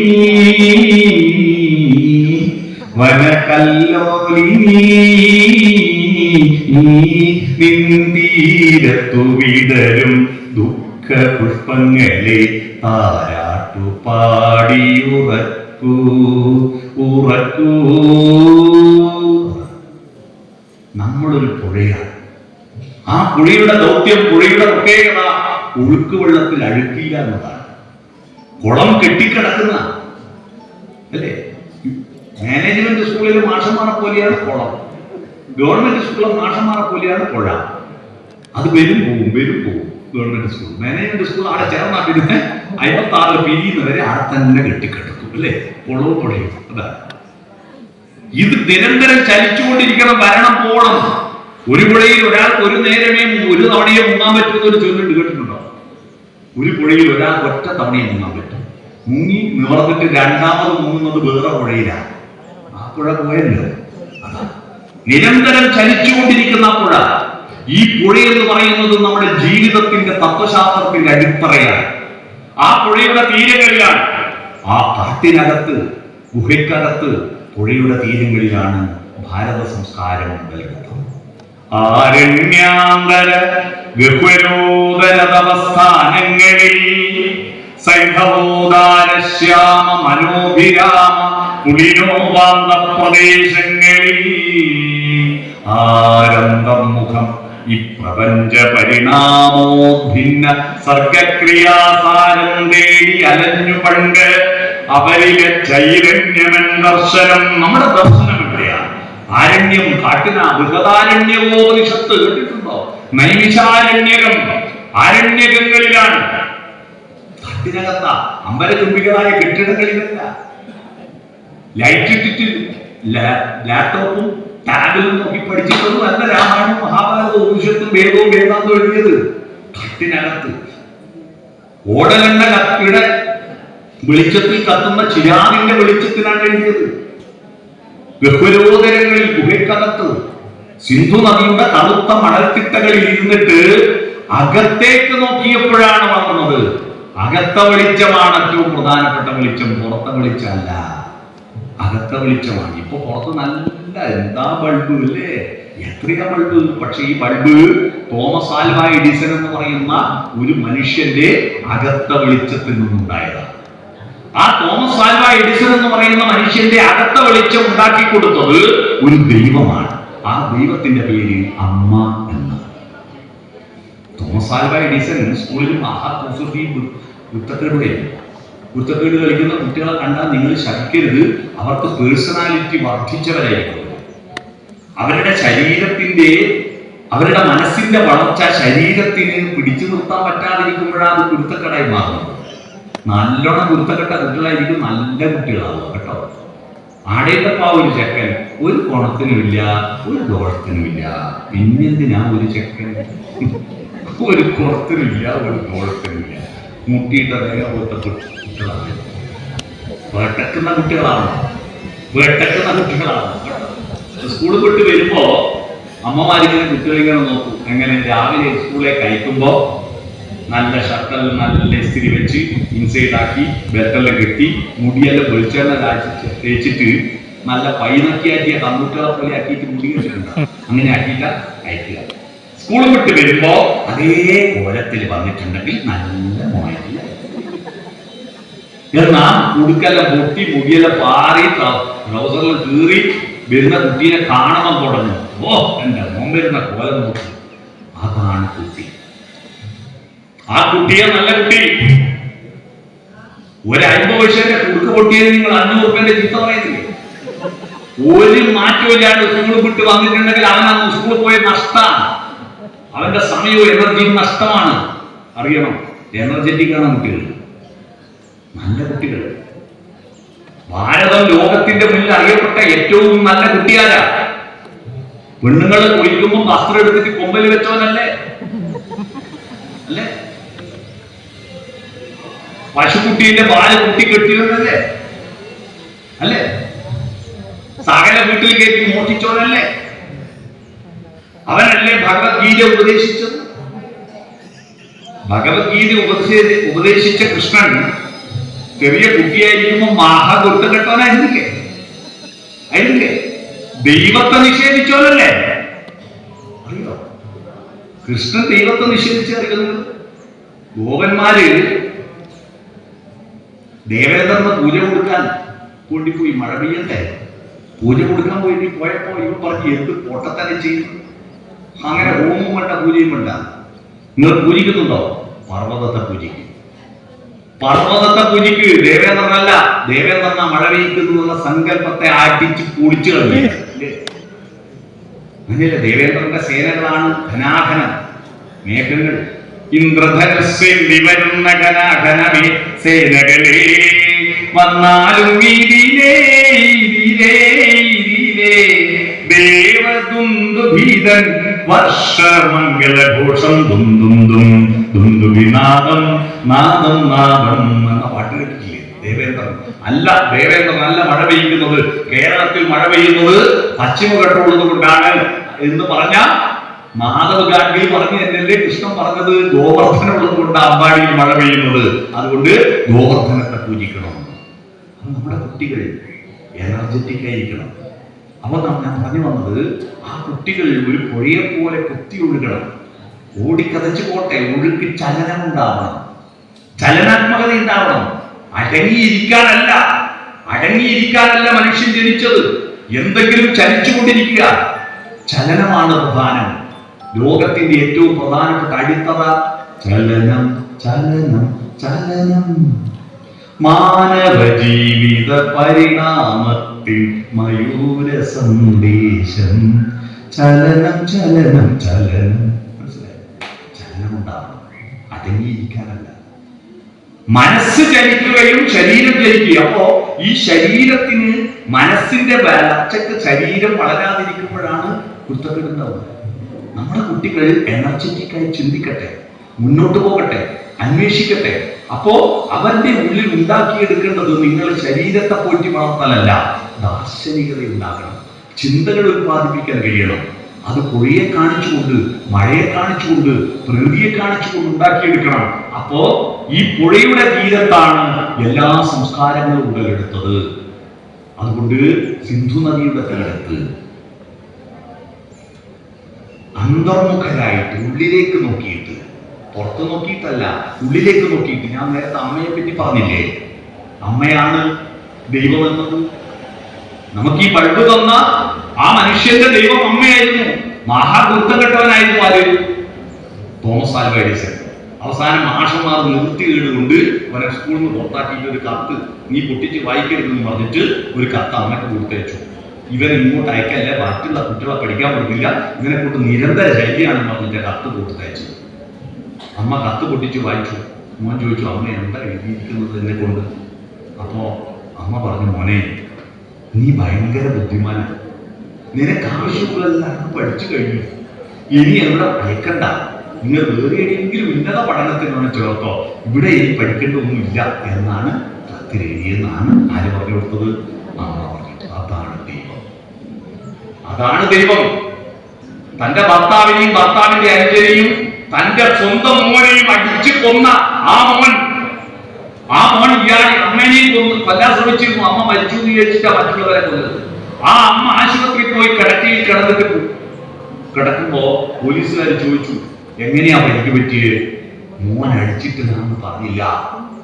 മോൻ അടിച്ചിട്ടാന്നല്ല പറഞ്ഞത്, കട്ടുമെന്ന് വിളിക്കാന്ന് പറഞ്ഞു. അതാണ് ദൈവം, മാതൃത്വത്തിന്റെ ദൈവം. ഞാൻ കണ്ട ഇക്കൊല്ല കണ്ട ഏറ്റവും വലിയ ദൈവം അതാണ്. സ്വന്തം മോൻ ഇവരെ എല്ലാം കൊന്നിട്ടും തന്നെ അടിച്ചു കൊല്ലാൻ നോക്കിയിട്ടും ആ മോനെ കുറ്റവാളിയാക്കാതിരിക്കാൻ പറഞ്ഞൊരു മാതാവില്ലേ, ആ മാതാവ് എഡിസന്റെ മാതാവ് മരിച്ചതിന് ശേഷം അപ്പോഴേക്ക് എഡിസൺ ലോക പ്രശസ്തനായ ശാസ്ത്രജ്ഞനായിരുന്നു. മാതാവിന്റെ ട്രങ്ക് പെട്ടി എടുത്തു, പഴയൊരു ട്രങ്ക് പെട്ടിയുണ്ട്. ആ പെട്ടിയിലെ കടലാസുകൾ നോക്കി. ആ കടലാസിൽ പണ്ട് മാഷ് കൊടുത്തയച്ച കത്തുണ്ടായിരുന്നു. ആ കത്ത് എഡിസൺ വീണ്ടും എടുത്ത് വായിച്ചപ്പോഴാണ് മനസ്സിലായത്, തന്റെ അമ്മ അന്ന് കളവ് പറഞ്ഞതാ, തന്നെ സ്കൂളിൽ നിന്ന് പുറത്താക്കിയതായിരുന്നു ആ കത്ത് എന്നാണ് എന്നോട് മറച്ചു വെച്ചിട്ട് ആവശ്യമുള്ളതെല്ലാം പഠിച്ചു കഴിഞ്ഞ് മറ്റുപിടിയിൽ ചേർത്താൽ മതി. ആ ഒരു കത്ത് വ്യാഖ്യാനിച്ചതാണ്. ആ കളവാണ് ലോകത്തിലെ ഏറ്റവും സുന്ദരമായ സത്യം, അല്ലേ? കളവ് എങ്ങനെ സത്യമാകും? ഒരു കളവ് കൊണ്ട്, ഒരു സത്യം കൊണ്ട് ഒരാൾ മരിച്ചിട്ടുണ്ടെങ്കിൽ, ഒരാൾക്ക് ഉപദ്രവം ഉണ്ടാക്കിയിട്ടുണ്ടെങ്കിൽ അതായിരുന്നു ലോകത്തെ ഏറ്റവും വലിയ കളവ്. ഒരു കളവ് കൊണ്ട് ഒരു മനുഷ്യന്റെ ജീവൻ രക്ഷപ്പെട്ടെങ്കിൽ അതായിരുന്നു ഏറ്റവും വലിയ സത്യം. മനസ്സിലായോ? സത്യവും അസത്യവും തീരുമാനിക്കുന്നത് ഡിക്ഷണറി അല്ല, അവസരമാണ്. അവസരമാണ് ശരിയും തെറ്റും തീരുമാനിക്കുന്നത്, ഡിക്ഷണറി അല്ല. ഡിക്ഷണറിയിൽ അർത്ഥമല്ല പ്രധാനം. ഒരു വാക്കിന്റെ അർത്ഥം നിശ്ചയിക്കുന്നത് അത് ഉച്ചരിക്കുന്ന ശബ്ദവും അത് പറയുന്ന സന്ദർഭവുമാണ്. സന്ദർഭം മാറുമ്പോൾ അർത്ഥം മാറും. ഉച്ചാരണം മാറുമ്പോൾ മന്ത്രങ്ങൾ ഉണ്ടായത്, ദൈവത്തിന്റെ മന്ത്രങ്ങൾ ഉണ്ടായത് എങ്ങനെയാണ്?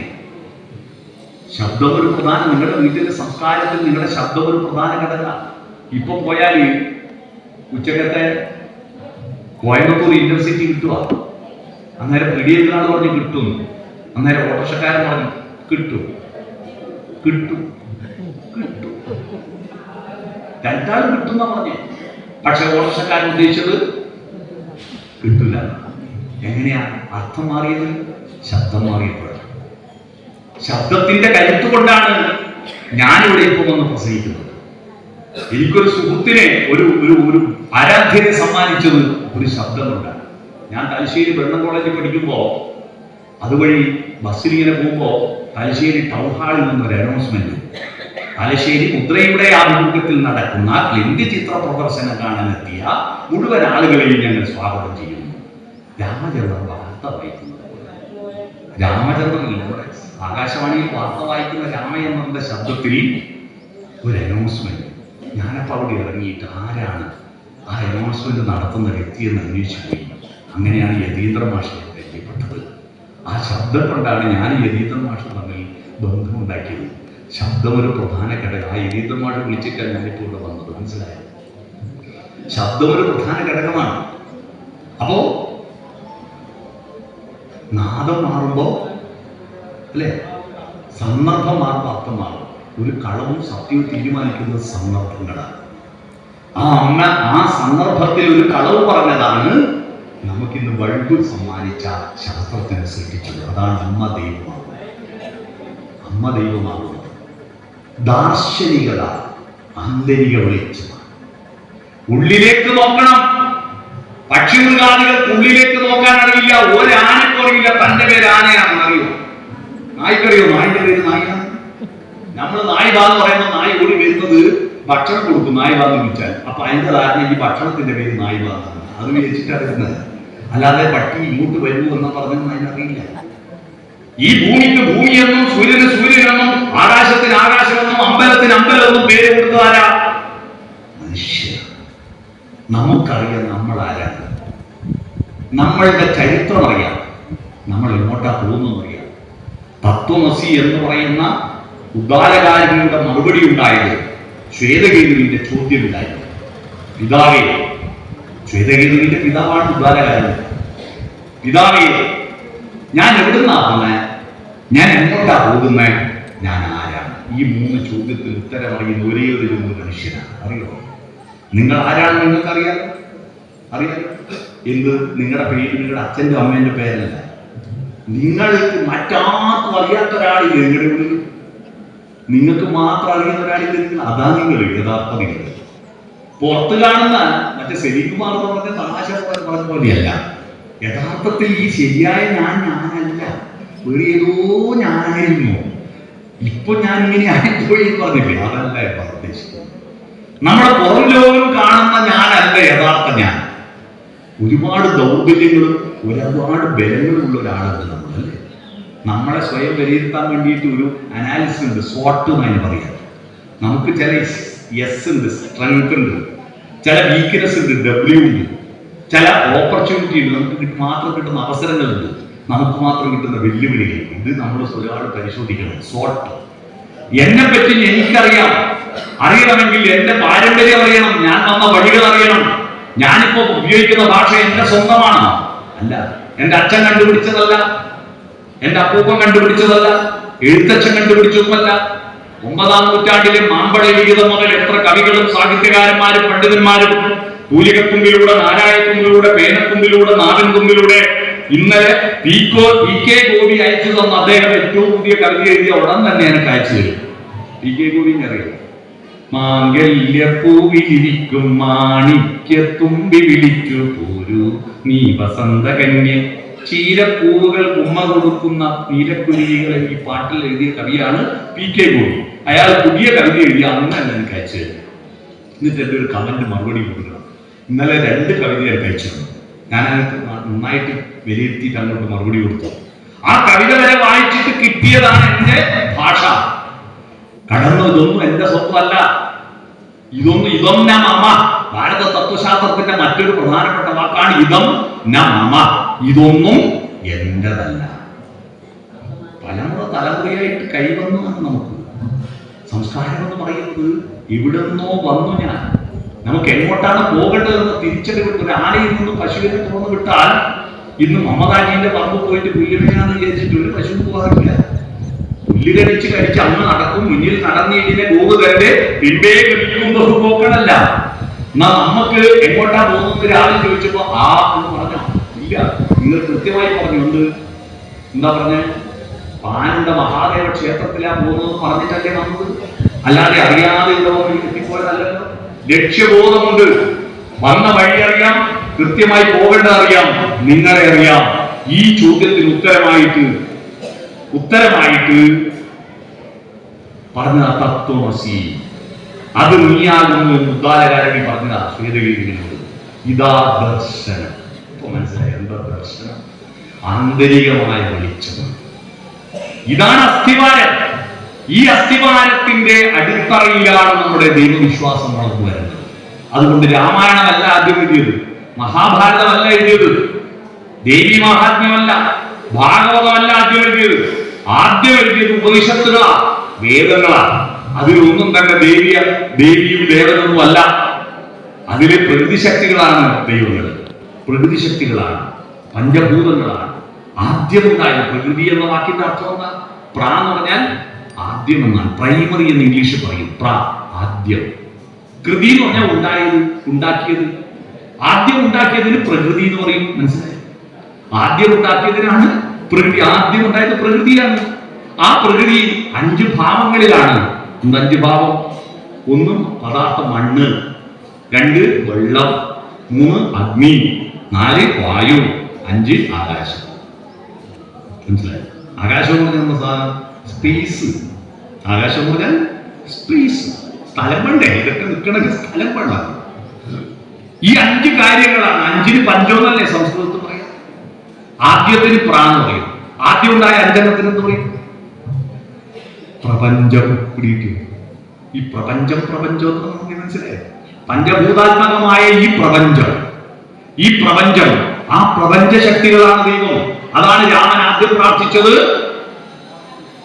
ഗംഗാനദിയെ, രണ്ടാമത് പ്രാർത്ഥിച്ചത് വരുണദേവനെ. ലങ്കയിലേക്ക് കടക്കുമ്പോ സമുദ്രദേവനെ പ്രാർത്ഥിച്ചു രാമൻ. ആ സമുദ്രദേവനെ പ്രാർത്ഥിച്ച ഇടമാണ് രാമൻ പ്രാർത്ഥിച്ച ഇടമാണ് രാമേശ്വരം. രാമൻ പ്രാർത്ഥിച്ച ഇടം രാമേശ്വരം. പിന്നീടാണ് യുദ്ധത്തിന്റെ തൊട്ടുമുമ്പ് രാമരാവണ യുദ്ധം നടക്കുക. രാവണ വധത്തിന് തൊട്ടുമുമ്പ് യുദ്ധത്തിൽ ഒരു വിധത്തിലും രാവണനെ കൊല്ലാൻ കഴിയുന്നില്ല. കാരണം ബ്രഹ്മാവിന്റെ വരദാന ശക്തിയുണ്ട്. ഈ ബ്രഹ്മാവ് സകല കുഴപ്പമുണ്ടാക്കി. ഇയാൾ ആരെങ്കിലും കാലിന്റെ മടമ്പുണ്ടേ കുറവിൽ വെച്ചിട്ട് കുറെ നിൽക്കുമ്പോൾ അപ്പാട് വരും, വരവ് കൊടുത്തു പോകും. പിന്നെ ബാക്കിയുള്ള ആളും കൊണ്ട് കെട്ടി ചെയ്യും. അല്ലേ? ഇയാൾ വരം കൊടുത്തൊക്കെ പോകും. അതുകൊണ്ട് അയാൾക്ക് അമ്പലമില്ല, പേടിയും. ഇയാൾ വരം കൊടുത്ത് അടങ്ങാറാക്കുന്ന ആളാ. രക്ഷപ്പെടുത്തുന്ന ആളാരാ? ശിവനും വിഷ്ണു ഒക്കെയാണ്. അപ്പൊ അവർക്ക് അമ്പലങ്ങളുണ്ട്. ബ്രഹ്മാവിന്റെ ഒരു അമ്പലമില്ല. 2 അത് കളവ് പറഞ്ഞിട്ടാണ്. ശിവനോട് ബ്രഹ്മാവ് കളവ് പറഞ്ഞിട്ട് ആണ് ബ്രഹ്മാവിന് അമ്പലം ഉണ്ടായി എല്ലാണ്ടായി പോയത്. കൈതപ്പൂവിനെ തെളിവ് പറഞ്ഞു. ദീപസ്തംഭത്തിന്റെ അറ്റം തേടിയിട്ട് നടക്കാൻ പറഞ്ഞു. ആര്? ബ്രഹ്മാവിനോട്. ദീപസ്തംഭത്തിന്റെ അറ്റം അന്വേഷിച്ച് നടക്കാൻ പറഞ്ഞു. അറ്റം അന്വേഷിച്ച് നടന്ന് യുഗാന്തരങ്ങളായി നടന്നിട്ട് അറ്റം കാണുന്നില്ല. അവസാനം അറ്റം കണ്ടു എന്ന് പറഞ്ഞ് കൈതപ്പൂവ് പറിച്ചെടുത്തിട്ട് കൈതപ്പൂവിനോട് പറഞ്ഞു, നീ സാക്ഷി പറയണം, ഞാൻ അറ്റം കണ്ടു. കൈതപ്പൂവ് പറഞ്ഞു, അറ്റം ഉണ്ടായി, അറ്റം കണ്ടു ഇദ്ദേഹം. അപ്പൊ ശപിച്ചു. കളവ് പറഞ്ഞതിന് നിനക്കും കൈതപ്പൂവിനും പൂജയില്ലാതായി പോട്ടെ. അങ്ങനെയാണ് കൈതപ്പൂവ് പൂജക്കെടുക്കാത്ത പൂവാണ് അല്ലേ. വക്രാവി കണ്ടകാവി വിദുരാസഭാവി ഗന്ധേന ബന്ധുരിക കേതക പുഷ്പവല്ലി ഏകോ ഗുണ കരു നിഹന്തി സർവദോഷാൻ എന്ന് കൈതപ്പൂവിനെ കുറിച്ചൊരു ശ്ലോകമുണ്ട്. ഞാൻ പറഞ്ഞു വന്നത്, ആ ബ്രഹ്മാവ് വരം കൊടുത്തതുകൊണ്ട് രാവണനെ കൊല്ലാൻ പറ്റുന്നില്ല. അപ്പോഴാണ് അഗസ്ത്യമുനി പ്രത്യക്ഷപ്പെട്ടിട്ട് രാമനോട് പറയാ, നീ പ്രാർത്ഥിക്കുക. ആരെ പ്രാർത്ഥിക്കാനാ പറഞ്ഞേ? വിഷ്ണുവിനെയോ ശിവനെയോ പ്രാർത്ഥിക്കാനല്ല പറഞ്ഞത്, ആദിത്യ ഹൃദയ മന്ത്രം ചൊല്ലാൻ പറഞ്ഞു. ആരാണ് ആദിത്യൻ? സൂര്യൻ. സൂര്യഹൃദയം. സന്താപനാശകരായ നമോ നമ, അന്ധകാരാന്തകായ തേ നമോ നമ, ചിന്താമണേ ചിദാനന്ദായ തേ നമ, നീഹാരനാശകരായ നമോ നമ, ശാന്തായ രൗദ്രായ സൗമ്യായ ഘോരായ കാന്തിമതാം കാന്തി രൂപായ തേ നമ, സ്ഥാവര ജംഗമാചാര്യായ തേ നമ, ലോകായ വിശ്വൈക സാക്ഷിണതേ നമ. ഇത്തമാദിത്യ ഹൃദയം ജപിച്ചു നീ ശത്രുക്ഷയം വരുത്തിയിടുക സത്വരം. ഈ മന്ത്രത്തിന് ഒരു വിശ്വാസം കേട്ടോ. കേരളത്തിൽ ഒരു ബൈക്ക് പുറപ്പെടുമ്പോൾ ഈ മന്ത്രം ചൊല്ലി പോയ കാര്യം നടക്കുന്ന. അതുകൊണ്ട് കല്യാണം ചെയ്യാത്ത ആൺകുട്ടികളുള്ള രക്ഷിതാക്കളല്ല ഇതൊന്ന് വൈകാത്തി പിടിച്ചു, എന്നിട്ട് മക്കൾ പോകുമ്പോൾ ഇതൊന്ന് ചൊല്ലിയിട്ട് കൂടുന്നു മനസ്സിലായി. അപ്പോ ഞാൻ പറഞ്ഞു വരുന്നത്, സൂര്യനെ പ്രാർത്ഥിച്ചു അല്ലേ. അകത്ത് വെളിച്ചം തരുന്നവൻ സൂര്യൻ, അതാണ് ആദ്യ സൂര്യഗായത്രി. അകത്ത് വെളിച്ചം, ധീയെ പ്രചോദിപ്പിക്കുന്നവൻ. ധീ എന്ന് പറഞ്ഞാൽ ബുദ്ധിയാണ് അല്ലേ. ധീ എന്ന് പറഞ്ഞാൽ ബുദ്ധിയാണ്. അതാണ് ആദ്യം പ്രാർത്ഥിച്ച സൂര്യൻ. നമ്മുടെ വീടുകളിൽ ഇപ്പോൾ രാമൻ പ്രാർത്ഥിച്ച ദൈവത്തിന് പ്രാധാന്യമില്ല. രാമന് പ്രാധാന്യമുണ്ട്. എന്നാൽ രാമനേക്കാൾ പ്രാധാന്യം മുസ്ലിങ്ങൾ പ്രാർത്ഥിക്കുന്ന, ക്രിസ്ത്യാനികൾ പ്രാർത്ഥിക്കുന്ന ഒരു ബിംബമുണ്ട്. അതേ ബിംബത്തെയാണ് നമ്മൾ പ്രാർത്ഥിക്കുന്നത്. അതേത് ബിംബം? മുസ്ലിങ്ങൾക്ക് ബിംബാരാധന ഇല്ലല്ലോ, എന്നാലും മുസ്ലിങ്ങൾ അതിന്റെ മുമ്പിൽ നമസ്കരിക്കില്ല. അറിയാം, നമ്മൾ നമസ്കരിക്കും. നമ്മൾ കണി കാണുന്നത് പ്രകാശത്തെയല്ല. നമ്മുടെ വീട്ടിൽ കുട്ടികളെയും നിങ്ങളും കണി കാണുന്നത് 3 പ്രാക്കളെയാണ്. ഏതാ 3 പ്രാക്കൾ? പ്രകാശം, പ്രഭാതം, പ്രകൃതി. ആ പ്രഭാതമാണ് നമ്മുടെ ദൈവവിശ്വാസത്തിന്റെ അടിത്തറ എന്നത്. അറിയാം, ദൈവവിശ്വാസത്തിന്റെ അടിത്തറ പ്രഭാതമാണ്. പ്രഭാതം വിടരും പ്രദോഷം വിടരും പ്രതീചിരണ്ടും കണ്ടു നിൽക്കും, ഉദയമില്ലാതില്ല അസ്തമനം, ഉണരൂ മനസ്സേ ഉണരൂ. മനസ്സിനെ ഉണർത്തുന്നത്. മലയാളികൾ, ആയിരക്കണക്കിന് മലയാളികൾ നൈരാശ്യത്തിൽ നിന്ന്, നൈരാശ്യം ബാധിച്ച് ആത്മഹത്യ ചെയ്യുന്നവരിൽ ആയിരക്കണക്കിന് ആളുകളെ രക്ഷപ്പെടുത്തിയ ഒരു പ്രാർത്ഥനയുണ്ട്, ഒരു പാട്ടുണ്ട്, മോട്ടിവേഷൻ ബംഗാളിൽ. ഏതാ? ദൈവപ്രാർത്ഥനയൊന്നുമല്ല, ജയചന്ദ്രൻ പാടിയ ഒരു പാട്ട്. സുപ്രഭാതം സുപ്രഭാതം സുപ്രഭാതം സുപ്രഭാതം, നീലഗിരിയുടെ സഖികളെ ജ്വാലാമുഖികളെ. പാട്ട് കേൾക്കാം. അതിൽ 1000 താമരത്തളിരുകൾ വിടർത്തി അരയന്നങ്ങളെ വളർത്തി, വസന്തവും ശിശിരവും കുളിക്കാനിറങ്ങുന്ന വനസരോവരമീ സരോവരമീ. ആ പാട്ട് കേട്ടിട്ടുണ്ടെങ്കിൽ അന്നൊരാത്മഹത്യ ഉറപ്പും. ആ പാട്ട് കേട്ടൊരാൾ അന്ന് ആത്മഹത്യ. അത്രയും നല്ല മോട്ടിവേഷനാണ്. സുപ്രഭാതത്തെ കാണണ്ടേ?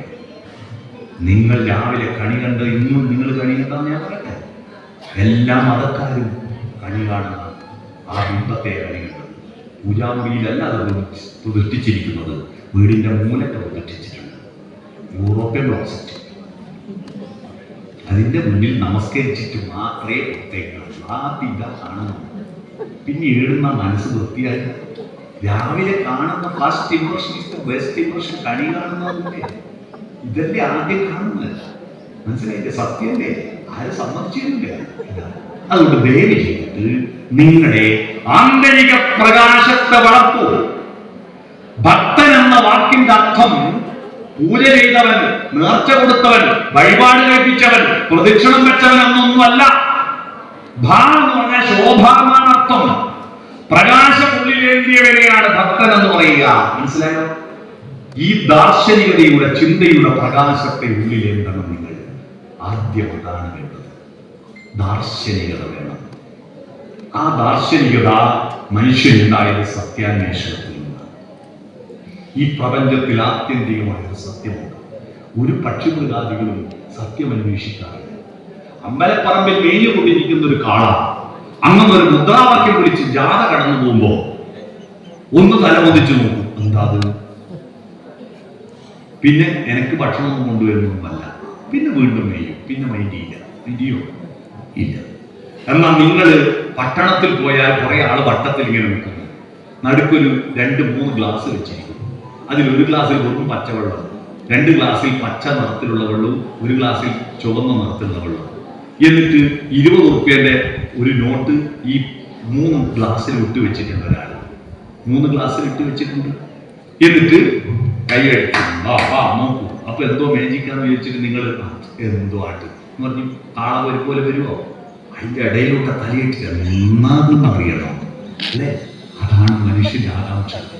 ഇയാള് പാൽപ്പൊടി വിൽക്കുന്ന, പാൽപ്പൊടി കലക്കിയ വെള്ളത്തിൽ ഈ നോട്ട് നല്ല വൃത്തിയുള്ള നോട്ടാണെന്ന് കാണിച്ചു കൊടുക്കാൻ വേണ്ടി കാണിക്കുന്ന ഒരു പരിപാടിയാണ്. പക്ഷെ ആദ്യം ഇതായിരിക്കും മനസ്സിലാവില്ല. ആകാംക്ഷയുണ്ടോ നിങ്ങൾക്ക്? നിങ്ങൾ മനുഷ്യരാണ്. ആകാംക്ഷ, സത്യം അന്വേഷിക്കണം, ഓർജിച്ച സത്യം എന്താ? നമ്മൾ ഈ രഹസ്യങ്ങൾ പറയുന്നത്, രഹസ്യം പറയാനും രഹസ്യം കേൾക്കാനും ഭയങ്കര താല്പര്യമില്ലേ? അതൊരു തെറ്റൊന്നുമല്ല കേട്ടോ.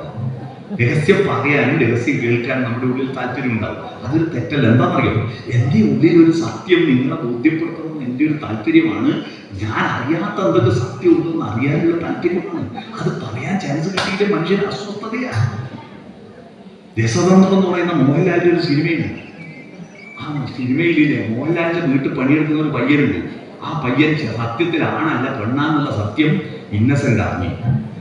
ഇന്നസെന്റിനോട് ഉള്ളി കാണിച്ചിട്ട് പറഞ്ഞു, എന്റെ ഭാര്യയോട് പോലും പറഞ്ഞു പോയിട്ട് കൊന്നു കഴിഞ്ഞ ഭാര്യയോട് ഒരു സത്യം പറയാൻ പറ്റില്ല. ഭയങ്കര അസ്വസ്ഥല്ലേ? രാത്രി ഇയാൾ രാസം പൊട്ടി കളിക്കുന്നത്. അത് കുഴപ്പം ഇന്നസെന്റിന്റെ അല്ല. സത്യം അന്വേഷിക്കുകയും സത്യം പറയുകയും സത്യം കണ്ടെത്തുകയും ചെയ്യുകയാണ്. അതാ മനുഷ്യന്റെ. അതുകൊണ്ടാണ് ഓം സത്ത്, സത്താണ് പ്രധാനം.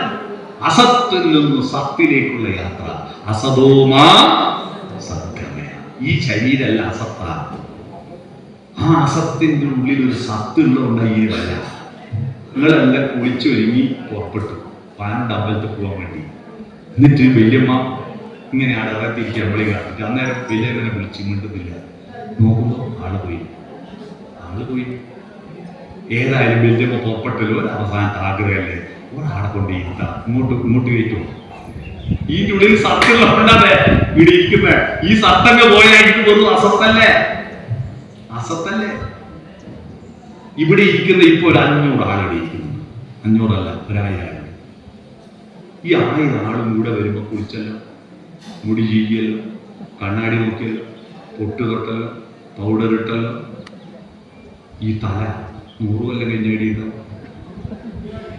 ഈ തല 100 കൊല്ലം കഴിഞ്ഞേടിയുണ്ടാവും. 100 കൊല്ലം ഞാൻ പറഞ്ഞ കുഞ്ഞുമക്കളെല്ലാം ഉണ്ടാകും. പ്രായമുള്ള ആൾ വിചാരിക്കണ്ടെങ്കിൽ 100 കിട്ടും. ചില ഉള്ളിൽ എടുകുട്ടി. 100 കൊല്ലം കഴിഞ്ഞാൽ ഈ തല എവിടെയാ നമുക്ക് ഇപ്പൊ ഒരു പിടിയുണ്ടോ? തിലകം ചാർത്തി ചീയുമഴകായി പല നാൾ പോറ്റിയ പുണ്യശിരസേ ഉലകം വെല്ലാനുഴറിയ നീയും വില പിടിയാതൊരു തലയോടായി മാറൂലേ? അതിപ്പോ അവനവനെ തിരിച്ചറിയുന്ന ആ വിദ്യാലയത്തിൽ പഠിക്കണം. ആത്മവിദ്യാലയമേ, നമ്മുടെ ആത്മാവിന്റെ വിദ്യാലയത്തിൽ പഠിക്കണം. ആ വിദ്യാലയത്തിൽ പോകാൻ എങ്ങനെ പോവാ? സ്കൂട്ടറിലോ ബസ്സിലോ നടന്നിട്ടോ പോവാ ആത്മവിദ്യാലയത്തിൽ? ആ ആത്മവിദ്യാലയത്തിൽ പോകാൻ എങ്ങനെയാ യാത്ര ചെയ്യുന്നതെന്നറിയാമോ? മാനസ സഞ്ചരരേ ബ്രഹ്മണി മാനസ സഞ്ചരരേ. മനസ്സുകൊണ്ട് യാത്ര ചെയ്യാൻ അറിയുന്ന ഒരേ ഒരു ജീവി മനുഷ്യൻ. ഇപ്പൊ ഇത് മാർച്ച് മാസല്ലേ അല്ലേ? ഏപ്രിൽ കഴിഞ്ഞ് പ്രക്കുടം ആവും. കൊട്ടിയൂർ ഉത്സവം ഈ ഉത്സവം തുടങ്ങുമല്ലോ. അപ്പൊ ഇങ്ങനെ കൊട്ടിയൂർ പോവാ, ഇവിടുന്ന് ഓട്ടോറിക്ഷ കയറിയിട്ട് കായലോട് അല്ലേ, കായലോടുന്ന് ബസ് കയറിയാല് അല്ലെ കാറിലാണെങ്കിൽ കായലോടുന്ന് പുറപ്പെട്ടാല് പച്ചപ്പൊയ്യ, മൗവേരി, കണവക്കല് അല്ലെ, കോർക്കളം ആണെന്ന് പുത്തമട്ട പോകാണ്ട് പയർത്ത് വഴി നേരെ തുങ്കലങ്ങാടി പോയിട്ട് അവിടെ നിന്ന് പിന്നെ പാലായി വളവും കഴിഞ്ഞിട്ട് കൈനേരി കപ്പണ, കൈനേരി ഏടോ, 13 മൈല് അല്ലെ, 13 മൈലിന് വട്ടപ്പാറ, വട്ടപ്പാറ കഴിഞ്ഞ് 12 മൈല്, അത് കഴിഞ്ഞ് കരുതിരിമട്ട, അത് കഴിഞ്ഞ് മാനന്തേരി സത്രം, അത് കഴിഞ്ഞ് മണ്ണന്തറ കഴിഞ്ഞ് 14 മൈല് കഴിഞ്ഞിട്ട് എൻ്റെ നാട് ചിറ്റേരക്കൊമ്പ് എത്തി. ചിറ്റേരക്കൊമ്പ് കഴിഞ്ഞാൽ പിന്നെ പൂത്തിന്റെ കീഴിൽ കൈച്ചേരി, കണ്ണവും പാലവും കടന്നിട്ട് നേരെ എടയാറ് കോളയാട്, അത് കഴിഞ്ഞാൽ പിന്നെ നെടുമ്പോയിൽ കഴിഞ്ഞാൽ നേരെ ആടുന്ന് പാരപ്പിടിയിൽ നിന്ന് വലത്തോട്ട് കഴിഞ്ഞാൽ പെരുന്തോടി വഴി നേരെ കൊളക്കാട് പോകും. കൊളക്കാട് നിറത്തോട്ട് തെറ്റിയ നേരെ മഞ്ഞളം പറമ്പ് കേളത്തെത്തും. കേളത്തെത്തിയിട്ട് കേളത്തിന്റെ അപ്പുറത്ത് പിന്നെ ചുങ്കക്കുത്ത് കഴിഞ്ഞാൽ പാമ്പർപ്പാൻ കഴിഞ്ഞാൽ പിന്നെ കൊട്ടിയൂര് നീണ്ടു നോക്കിയെത്തും. നീണ്ടു നോക്കി കഴിഞ്ഞിട്ട് കൊട്ടിയൂര് ഇക്കര കൊട്ടിയൂര് ആടെ വണ്ടിയെല്ലാം വെച്ചിട്ട് ആടുന്ന് പുഴയും കടന്ന് പാലവും കടന്നിട്ട് ആടുന്ന് പുഴയിലിറങ്ങി ഒന്ന് മുങ്ങി തോർത്തുകയും ചെയ്തിട്ട് കല്ല് വരച്ച് ലേശം കല്ല് വരച്ചിട്ട് അതിൻ്റെ ഇത് തൊട്ടിട്ട് നേരെ തിരുവഞ്ചിറയിൽ നിന്ന് പ്രദക്ഷിണം വെച്ച് അല്ലേ ആ ഭഗവാനെ കണ്ട് തൊഴുതിട്ട് ഇങ്ങോട്ട്. ഇവിടെ മനസ്സുകൊണ്ട് എല്ലാവരും കൊട്ടിയിലെത്തിയില്ല. ഇപ്പൊ എല്ലാരും കൊട്ടിയിൽ പോയില്ലേ? ₹1 ടിക്കറ്റ് എടുക്കാൻ കൊട്ടിയിൽ പോയി തിരിച്ച് നമ്മളിവിടെ എത്തിയില്ലേ? വിമാനത്തിനാവും ഇത്ര സ്പീഡ് പോയി. ഇതാണ് മനുഷ്യന്റെ മഹത്വം. മാനസ സഞ്ചരേ, മനസ്സുകൊണ്ട് യാത്ര ചെയ്യണം. ആ സത്യത്തെ അന്വേഷിച്ചുകൊണ്ട് സുനിത വില്യംസ്. ഞാൻ ഇപ്പൊ ഈ മാസം കണ്ട ഏറ്റവും മനോഹരമായ വാർത്ത, സുനിത വില്യംസും വേറൊരാളും ബഹിരാകാശ യാത്ര അവിടെ പോയിട്ട് കുടുങ്ങിപ്പോയി, ഇങ്ങോട്ട് വരാൻ പറ്റിയില്ല. 6 മാസമായി അവരവിടെ കിടക്കുന്നു, വേറൊരു മനുഷ്യനെ കാണാതെ അല്ലെ, ഒരു പാട്ട് കേൾക്കാതെ അവരവിടെ കിടക്കുക, ഒരു ബിരിയാണി തിന്നാതെ കിടക്കുക. അവരെ രക്ഷിക്കാൻ വേണ്ടിയിട്ട് ഒരു ദൗത്യ സംഘം പുറപ്പെട്ടിട്ട് ഇന്നലെ അവിടെ എത്തി. അവരെ കണ്ടപ്പോ, അവര് മനുഷ്യരെ കണ്ടപ്പോ ഉണ്ടായ കെട്ടിപ്പിടിക്ക്. എന്തൊരു ഒരു സിനിമ കാണുന്നതിനേക്കാൾ ഭയങ്കര. 19-ാം തീയതി സുനിത വില്യംസ് തിരിച്ച് ഭൂമിയിലെത്തും. എന്തൊരു അത്ഭുതമാണ് മനുഷ്യൻ. എന്തൊരു സുന്ദരമായ വാർത്തയാണത്. ഇതാണ് നമ്മൾ സത്യം അന്വേഷിക്കാൻ അവർ പോയേ. അവർ വെറുതെ ടൂർ പോയതല്ല. ഈ പ്രപഞ്ചത്തിന്റെ പുതിയ സത്യങ്ങൾ അന്വേഷിക്കാനാണ് ചൊവ്വയിലും ചന്ദ്രനിലും പോകുന്നത്. ഈ സത്യാന്വേഷണത്തെ തടസ്സപ്പെടുത്തി